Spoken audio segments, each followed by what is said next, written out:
नमस्कार दोस्तों, स्वागत है आपका मेरे चैनल मनीष कुमार में। दोस्तों, हम आज गरुड़ पुराण के भाग 4 के लिए बात करेंगे। दोस्तों, आपने भाग 3 में जाना कि 13वीं के बाद कैसे जीवात्मा यमलोक के लिए प्रस्थान करती है और किस प्रकार की यातनाएं व पीड़ा दी जाती है उन्हें।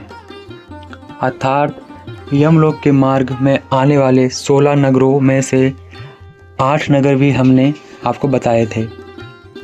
आज की प्रस्तुति में हम शेष 8 नगरों और महावैतरणी नदी का वर्णन करेंगे। कृपया वीडियो को शेयर करें व चैनल को सब्सक्राइब करें।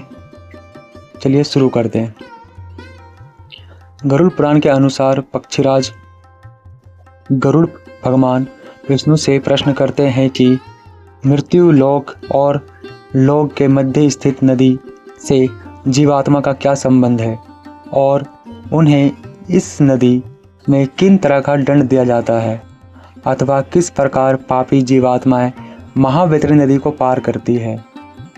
फिर भगवान विष्णु ने कहा कि 5 महीने और 15 दिन हो जाने पर यमदूत के द्वारा पीड़ित व प्रेत उसी सूची विचित्र भवन में उस माह के श्राद्ध पिंड का भोग करते हैं। मुख्य कारण मार्ग में बार बार उसको पीड़ा पहुंचती है, अतः के द्वारा मार्ग में विशेष हेतु रोके जाने पर भी वह उसे मार्ग में विलाप करता है। वह कहता है कि क्या कोई पुत्र या बांधव है जो मेरे मरने का शोक सागर में गिरते हुए मुझे सुखी नहीं कर रहा है। इस समय वह पर उसके सामने हजारों मल्लाह आते हैं और कहते हैं कि संयोजन विस्तृत मवाद और रक्त से पूर्ण नाना प्रकार की मछलियां और मगरमच्छ से व्याप्त है। महावैतरणी नदी को पार करने की इच्छा करने वाले तुम्हें हम लोग सुखपूर्वक नदी पार कराएंगे, किंतु यदि आप मृत्यु लोक में तुम्हारे द्वारा गोदान किया गया हो तभी तुम इस नाव में बैठ सकोगे। मनुष्य का अंत समय आने पर वैतरणी गोदान की हितकारी होती है और महावैतरणी नदी को पार करना है तो विद्वान व नित्य धर्म में रहने वाले ब्राह्मण को गोदान करना चाहिए। पापी के समस्त पापों को विनष्ट करके उसे सुखपूर्वक विष्णु लोक ले जाया जाता है। जिसने वैतरणी दान नहीं किया है वह प्रेत उसी नदी में जाकर डूबने लगता है। जो प्रेत जितना पापी होता है उसे निश्चित समय तक महावैतरणी नदी में रहना पड़ता है और डूबते हुए स्वयं अपनी निंदा करता हुआ कहता है कि मैं ब्राह्मण को कभी कुछ दान नहीं दिया, ना मैंने अग्नि में कभी आहुति दी, ना भगवान का जप किया, ना तीर्थ यात्रा जाकर स्नान किया है और ना भगवान की स्तुति की है। फिर यमदूत उस प्रेत से कहते हैं कि मूर्ख, जैसा कर्म तूने किया है अब वैसा ही भोग रहा है। ऐसा कहने के बाद यमदूतों के कटु परंतु सत्य वचन सुनकर वह प्रेत उसी समय जड़ बुद्धि हो जाता है और वैतरणी के दूसरे तट पर दिए गए श्राद्ध के दान एवं पिंड का भोजन करके आगे की ओर बढ़ता है। इसके बाद वह प्रेत एक दिन रात में 247 योजन की गति से चलता है। 7वां महीना आने पर वह पद नामकपुर में पहुंचता है। सप्तम मासिक श्रद्धा में जो कुछ डैन दिया गया है उसको खाकर 8वें मास की समाप्ति पर उसकी यात्रा दुखद तथा नानकंदनपुर की ओर होती है। यहाँ अत्यंत दुखी होकर वह रोने लगता है।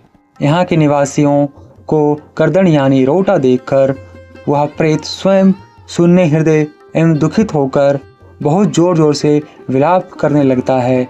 वह 8वें महीने के श्राद्ध को खाकर वह सुखी होता है।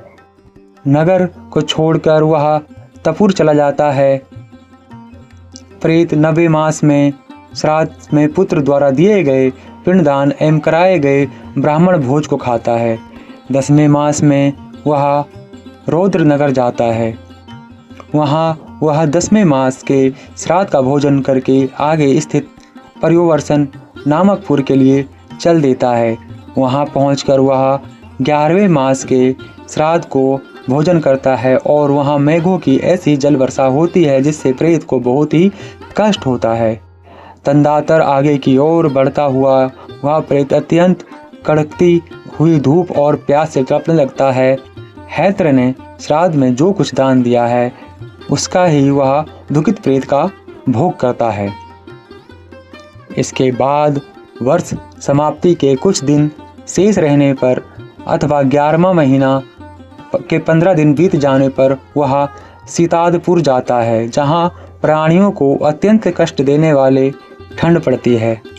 वहाँ की ठंड में व्यवस्थित भूख से प्रेत इस आशा भरी दृष्टि से 10 दिशाओं को देखने लगता है कि क्या मेरा कोई बंधु बांधव है जो मेरी इस दुख में मेरी सहायता कर दे। उस समय यमदूत उसे प्रेत से कहते हैं कि तेरा पुण्य वैसा कहाँ है जो कोई तेरी कष्ट में सहायता करेगा।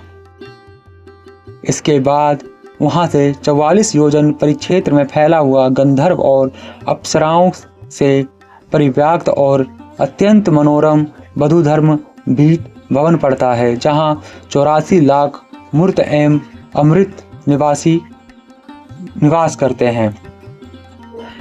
इस पूरे में 13 प्रतिसार बसते हैं और जो ब्रह्मा जी के पुत्र और लक्ष्मण कहलाते हैं। ब्रह्मा जी के पुत्र श्रवण देव का वर्णन व इनसे जुड़े सभी कार्य हम आपको अगले भाग यानी भाग 5 में बताएंगे। आज के लिए केवल इतना ही। जाने से पहले वीडियो को लाइक करें व चैनल को सब्सक्राइब करें। तब तक के लिए जय श्री राम।